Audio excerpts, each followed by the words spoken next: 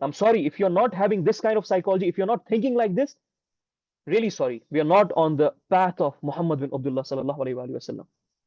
And I'm being very clear cut in this.